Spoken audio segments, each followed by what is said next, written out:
excited to be diving into this conversation with my girl, my sister from all the way from Australia. She is Alexis Hannagan. She's a dear friend of mine. We met years ago in a Kundalini class or something at a beach, and we've been connected ever since. And the reason why I'm having you on the show today, or the reason why I'm having this beautiful woman on the show, is because she's badass.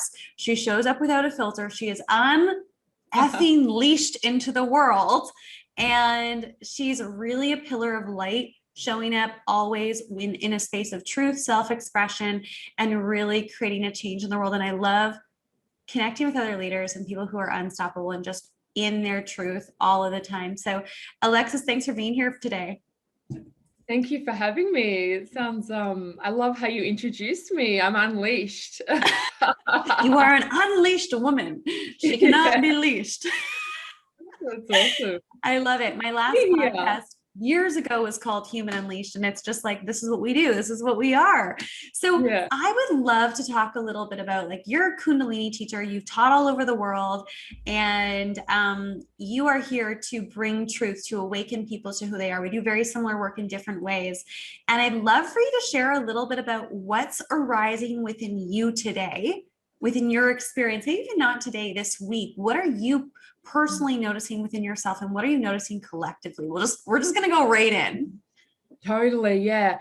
Well, the pressure cooker is so intense, isn't it? There's so much pressure, even if you're, for me and for everyone, we're all in this one world connected together. So even if you're just walking in the valley here, I live on an awesome Aboriginal valley where we do retreats, or even if you're sitting on a beach, what I'm noticing is the pressure's there. We can't escape it. It's in the psyche, this pressure, because of what's happening. So I'm noticing a lot of people are, it's like we're getting separated from people who aren't willing to unleash themselves and stand in their flame and in their truth, and the people that are not willing to do that and who are going down and who are taking antidepressants or whatever and getting crushed.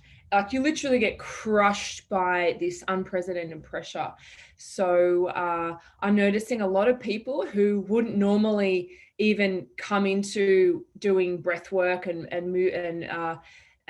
mental health things. They're doing it because they're the wheat. They're the ones that are rising up because they've chosen, their soul's chosen, and then the other people are just going down. So there's a huge separation.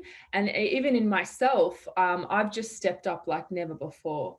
I don't know whether that was also because of I lost my teacher. Guru Jagat passed very suddenly not long ago, and the shock, it was like, I don't know if anyone can relate. You get so shocked and it's horrendous, but at the same time, if you've been training for this, like breathing, meditation, facing your demons, cracking yourself open, it cracks you open more. So that's what happened to me. And it was literally like I was in this room, and just won't go deeply into it, but she just had a basic foot injury. She just broke a foot. It was fine. We were chatting on Instagram 48 hours before, and then boom, she's gone. And I literally was just like in shock. And I was looking out here at the sky, and the sun was shining through, and it just shocked me so much that it's like I had another spiritual awakening. It's like I could feel her. I was so connected to the truth of life, that we never die. And so that's just what kind of happened to me, just this beautiful next level up of, like, you know how everyone says you got to live you got to die before you actually die. You got to live right. And people just, it's all cliches, but it's like actually happened viscerally to me. So perhaps this shock of what's happening globally is causing a lot of people, that's what I'm seeing, to either step up or you're going down, and there's not really any middle road. No, I first of all, I love what you're saying about your mentor, with your experience. I had a a similar experience about 8 months ago. Mentor, friend, same thing, passed away suddenly, and I was experiencing them, on the other side, and I was like, wow, I really do feel like some masters that are at play, like some people who have evolved to a certain point, they actually are being called to go to the other side where they're more powerful. That's the insight that I got from my one of my mentors and friends who passed away, and I was like, whoa, I get it, because we are limited in these bodies, we are limited in the physical world. Even though I'm all about being unleashed and all of that, I do believe that some people are going to the other side to do bigger work. I love how you say that. This is exactly what's happened. So she's taken her next position of support in the etheric realm. And Mm-hmm. I was also talking to an awesome woman, Tantric Alchemy, a great friend who knows her as well. She does similar work. And she's just like, yeah, babe, my creativity is completely unleashed. We're all, and then other teachers that I know, they've stepped up. And it's like she had to, because she was holding, and you'll understand this, we're holding so much when you step up, whether you're a mum and you've got 3 kids, or you have 100 beautiful students or whatever, you're just holding so much, and it's very challenging to hold so much space. So perhaps a lot of people are saying that the pressure was just too much to even be in her physical body. This is what, and it was quite uncomfortable for her. Some people are saying, to have thousands or perhaps millions of people tuning into her every day, and her aura, her soul is the holding of that, and all the energies coming through her. As you know, when you talk probably now, like a lot of energies coming through you, and you're holding a space for so many people. And it was on like the next level for her, and her physical body couldn't hold that amount of pressure in her. So she Mm-hmm. left the physical, but now because she's in the etheric, we can tune into her soul and subtle body and get even more support. It's like we're even more connected to her in the subtle energy. She's like, we can't hug her physically, however, and this is so beautiful in a way. It was heart-wrenching. It was heartbreaking. It was me on the floor, just just like banging the floor, like, no, you can't take her. Like, what are we gonna do? But then it's like, if you get through that grief and that really bad feelings, it's like you say, you unleash yourself to rise through it, and you're even better. We're Mm. even It's like we're even, it like made me rise up, like, like the phoenix rising. And then so many beautiful students are just coming into I had to go on Sanctuary TV because we were in lockdown at the moment here, so we can't do any physical retreats here, which was the main thing I was focusing on. But through that heartbreak and that just grief, and like, no, you can't shut my retreats down. Now it's like, it's amazing. We're online and we're doing classes every day, and other people can from around the world, and Deidre will be speaking in that. So it's this interesting thing of like, right now we're surviving and we're thriving. It's both. It's like, one minute you feel like you're in complete survival mode, you've been knocked to the floor, perhaps you lost your business, or you thought you did, or you lost someone physically. And then it allows us to thrive in ways that we've never experienced before. The dream that I know you have and I have, to just go to be global, which we're doing, and to fully believe in ourselves and speak from, and it's happening. And for me, it's happened through this pressure and this loss, but then it's not a loss, it's such a blessing. So I love that. And it goes so beautifully into the conversation. I really feel like the theme I was tuning into just before we jumped on here is this addiction. There's an addiction that I'm noticing, and you're talking about you can't really be in the middle.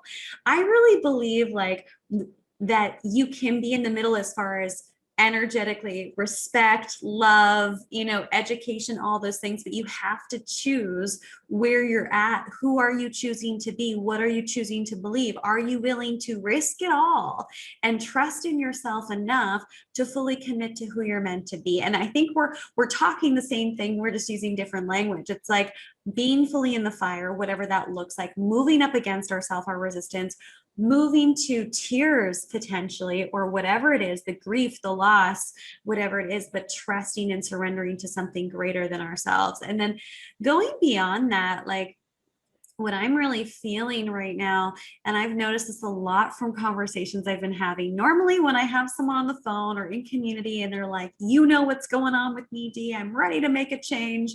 I have seen more than ever before people knowing exactly what's in their way, knowing that they can't do it anymore and everything else, and then choosing not to do the thing, not to take action because they haven't, as you were mentioning at the beginning of our conversation, they haven't strengthened the muscle. They haven't been through the fire enough in order to trust themselves and to go through it. So there is this separation, as you're saying, that's happening. It's like you have to choose who you're choosing to be. What are you choosing to be? And it's like you have to allow a part of you to die every single time that you're going to the next level of you in order to become who you're meant to be. So I'd love to just pass it over to you and see what you're noticing in that space as well. When I talk about the addiction to being stuck, the addiction to potentially being controlled, the addiction to, this is like in all areas of life. I'm not just talking about what's going on in the world right now. I'm talking about relationships. I'm talking about being boxed in. I'm talking about being the nice girl or the nice guy or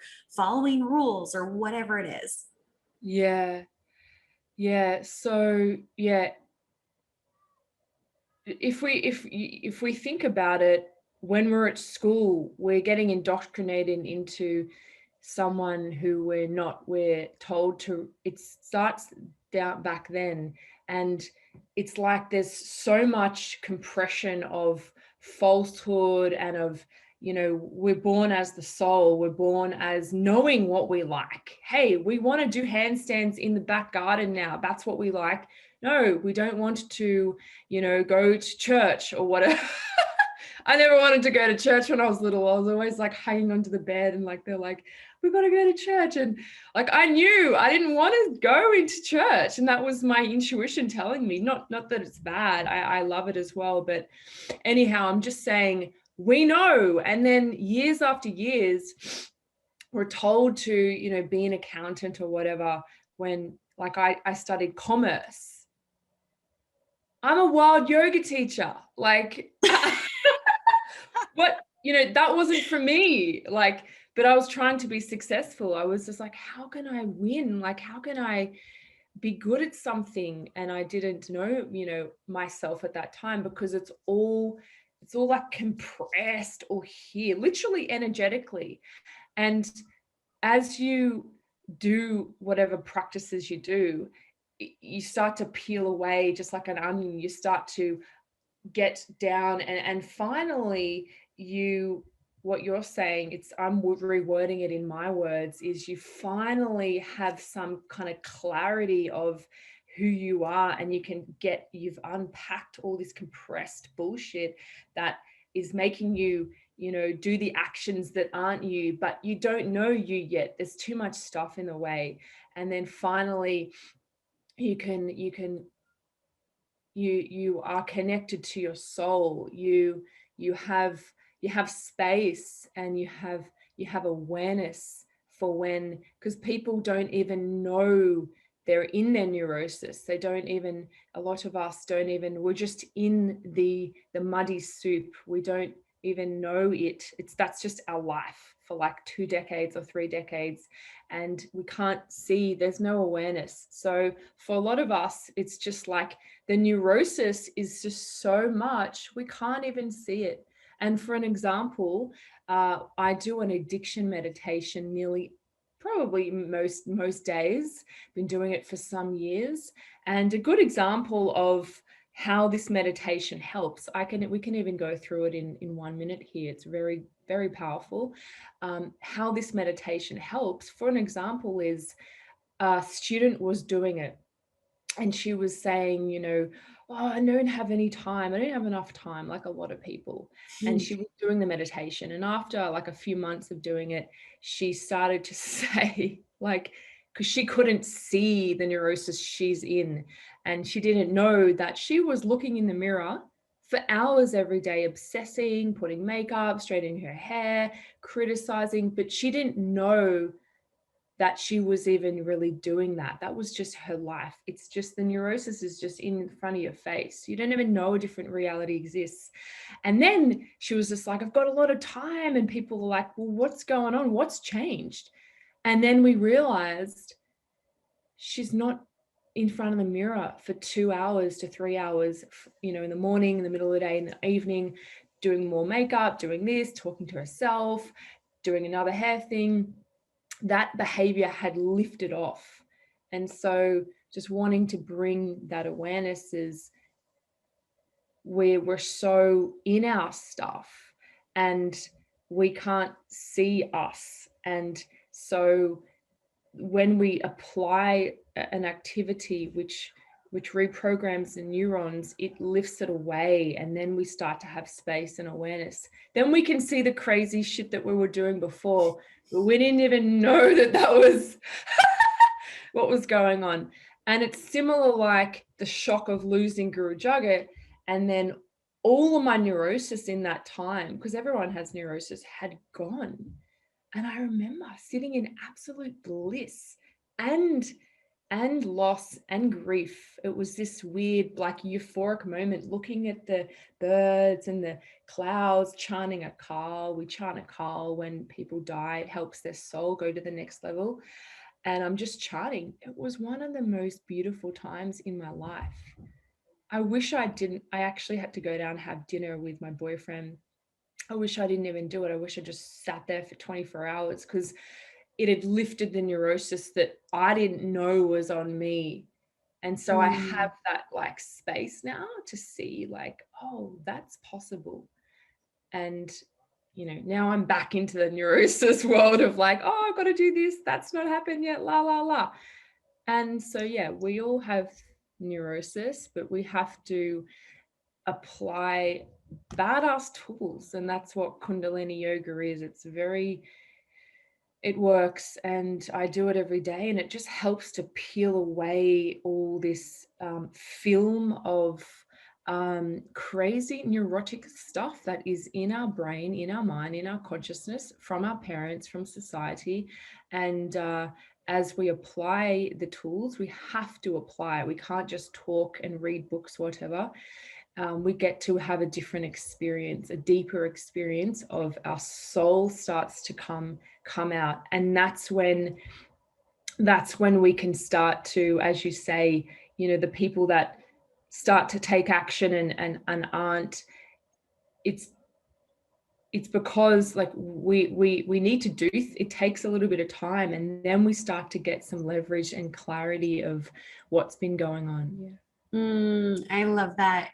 What I think about in my own life is the past version of me. You actually met one of the past versions of me. When we first met, I was unhappily married. I don't even, I can't even, I don't know if you're like this too, Alexis, but it's like, I barely remember who I was like a few months ago, but 5, 6 years when I was married and the life before, I can't even connect with the person I used to be because I've changed so much.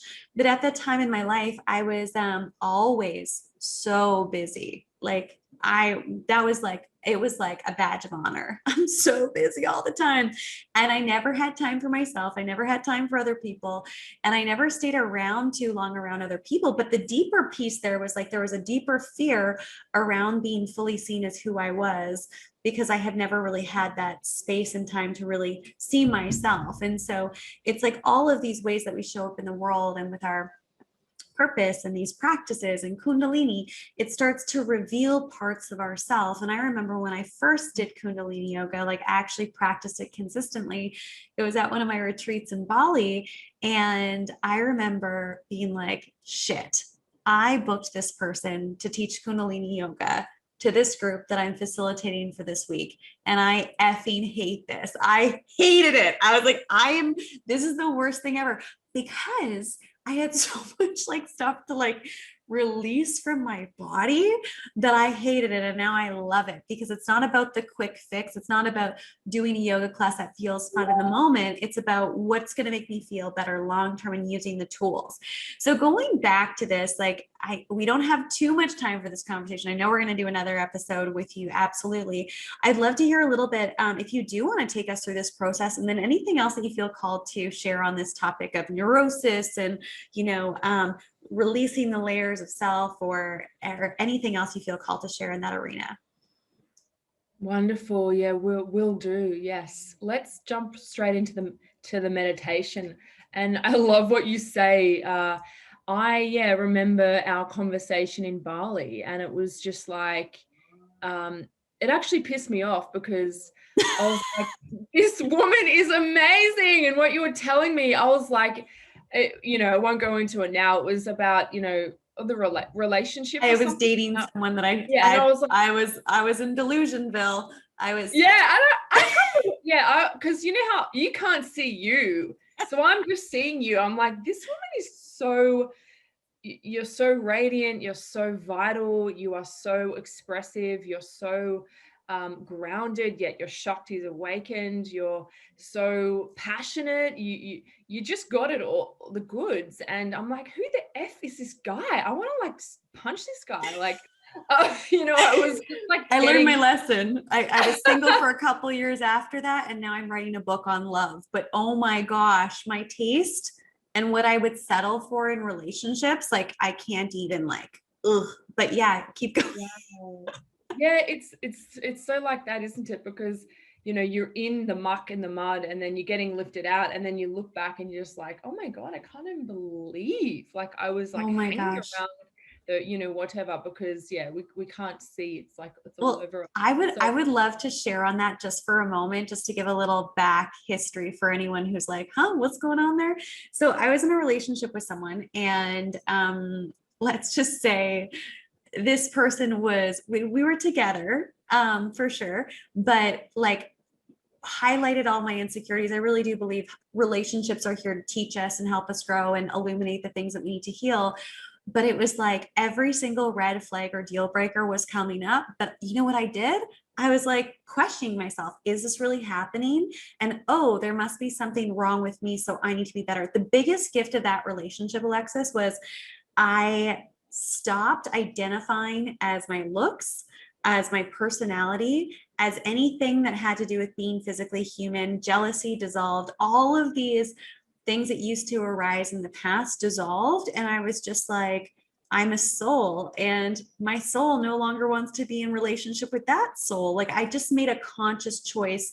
It took another year after that, by the way, to release that relationship.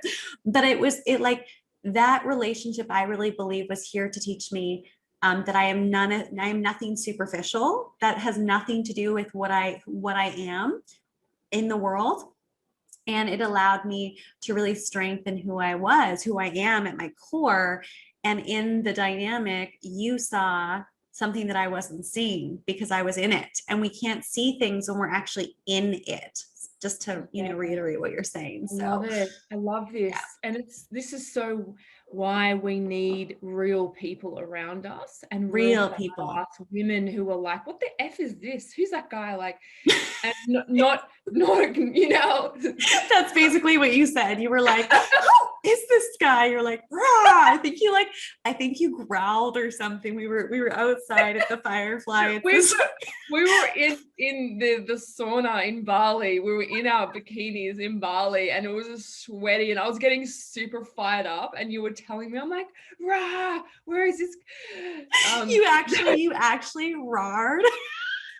And you were like, It sounds like you, and I remember seeing you, and I've never, because at the time I was surrounding myself with, I still had good people in my life. Like I have a really good, awesome core group of people, but those people were a part of like a mastermind and more of what I was stepping into. But my actual core group of friends, they were in Delusionville too in their relationships and settling, and they weren't fully online. So it's like no one had ever responded that way. Be like, oh, it's probably nothing. It's probably this. And you were like, Yeah. ah. I Yeah. remember looking at you and being like, this woman is like, she's crazy, but I loved it. I was like, Well, thank this you, is what acknowledging.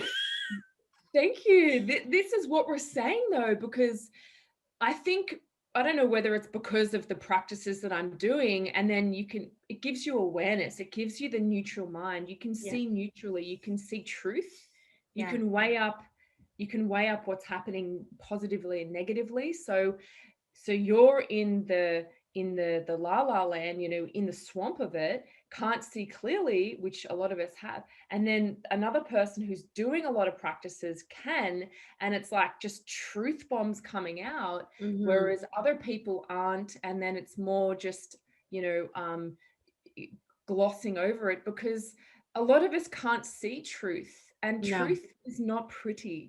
Life isn't pretty. Life is like, you get born, there's probably blood, I haven't seen a live birth, but it's like really gruesome. Life is gruesome. Life Yeah. isn't just rainbows and lollipops, it's the whole spectrum. So anyhow, I'll show you this meditation, which is so powerful. You bring your it's quite an active one. So you bring your thumbs next to the sides of your head and you Mhm. squeeze the molars, and you'll feel the bit of like muscle You move squeeze in your molars? the back of the molars, the teeth. It's like the Like back you of your, like clench your jaw? not strongly. You're just going to just press them, and you'll feel it move there. Can you feel the muscle move just to the Mm-hmm. side Mm-hmm. when you're squeezing the molars? Yep. And we just chant the mantra, which is a fundamental mantra in Kundalini Yoga, which is Sa Ta Na Ma. My favorite one. Sa is sun, Ma is moon. We're activating the different energies of the universe, and it's going on an angle here and out of the third eye. So we're just closing the eyes and seeing the energy of the mantra coming on an angle, because that's how we're going to clean the neurosis out. The neurosis is even physically in the neurons in the brain. And so that's why it goes on an angle, because the fastest way to change is tantric energy moving. It moves on an angle, if that makes sense. It cuts through all the web of all the bullshit and all the clugginess in the mind. So that's what's happening. Sa Ta Na Ma. And you just close your eyes and you chant in your brain, so not out loud. You chant Sa Ta Na Ma. And as you chant, you squeeze the molars, not strong, just squeezing them, so you feel the kind of rewiring of the brain. You feel that muscle move, and you focus. The important thing to know is try and see like energy, the mantra coming on an angle through the brain and out of the third eye. Sa Ta Ta. Na Ma. Squeeze the molar, squeeze the molars, squeeze the molars, squeeze the molars. Chant in your brain Sa Ta Na Ma. Let's do a couple more times. Sa Ta Na Ma. Sa Ta Na Ma. And then to end, inhale deeply. You can squeeze the energy up by pulling the pelvic floor and your belly button in and up. This moves your kundalini. It's your life force, the most powerful energy moving through your body, moving it up your spine, and then exhale. You can do that for 3 minutes a day. You get 3 to 5 minutes. I just start with 3, and it will really piss you off. It'll really be like, you'll be like, and then you're like, I want to stop it. That's your subconscious trying to sabotage you because it doesn't want to change.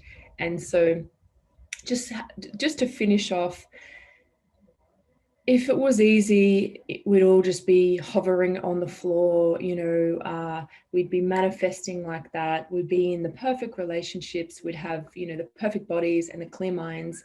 It takes a little bit, doesn't it? Otherwise, everyone would have everything that they wanted. So whenever you're doing a meditation or breathing and it's a little bit itchy, as Deidre said, I freaking hated it. Your stuff's going to come up. And this is globally what's happening. The stuff's coming up. You can repress it. You can live a mediocre life. You can take your last breath, which will happen for all of us, have a lot of regrets and be like, damn, I missed it. Or you can get in with Deidre and I and just be badass and just go for that and just face the demons, face the darkness, and it alchemizes, it releases out of us. And this is just finishing. This is what happens when you meditating and practicing. Bad memories from the past, a breakup, your negative attacking you of, oh, I got up too late this morning. All that stuff is coming up. So instead of believing it and getting in there and, oh, Rick did this to me and that, if we can have the awareness of it's okay, it's coming up, just going to release, I'm just letting it move through me, I'm releasing it. That takes a little bit of practicing to have that awareness. I just want to say that perhaps you notice negativity comes up in the morning, especially. We're all going through it, especially now. And it happens when we do the practices, and you just got to let it release instead of getting into it, of believing it's your reality and talking into it and, oh, this happened and that, just letting it kind of like a garbage tin, just releasing it. If that helps anyone, because you may think, oh, there's so much negativity in me, or I'm not good at it. No, it's not that. It's coming up to be released. So if that is one little takeaway that helps you to just, the last thing I'll say is keep up and you'll be kept up. This is a little quote that we have that's posted a lot of memes on Instagram. Keep up, you'll be kept up, Yogi Bhajan. It's so freaking powerful. I really know what he was saying. We have to keep up. If we don't keep up with a community of people, of a real leader who's really doing the work every day, not just posting memes and looking pretty on Instagram, like really doing the work, the community, a teacher, like Deidre or myself or whoever. If you can find a teacher, your teacher in this lifetime, it's the biggest blessing. It's the biggest blessing. And also daily practice. Go deep in one thing. Try not to jump around this and that. Find it, commit to it. Commitment is power. So I'll finish with that. Thank you. Thank you for being here. We'll definitely have to do another episode with you on it and go deeper into these practices. I usually go sa, ta, na, ma, like my thumb to each finger. And that's something I do almost every single day. And it's one of the most powerful things I do to tune back in. So I'm going to start doing the position of the thumbs and everything on my face because I love that. So what I'm going to do is I'm going to leave all your information in the show notes. So definitely make sure to check out Alexis and everything that she's up to. The sanctuary, which is in Australia, it's also international. She is a sister, a good friend of mine, and we will definitely dive deeper another time. So sending you all lots of love and thank you so much for listening. Mwah! Thanks for having me. It was awesome. I really loved it. We have so much fun together. Always. Thanks, always.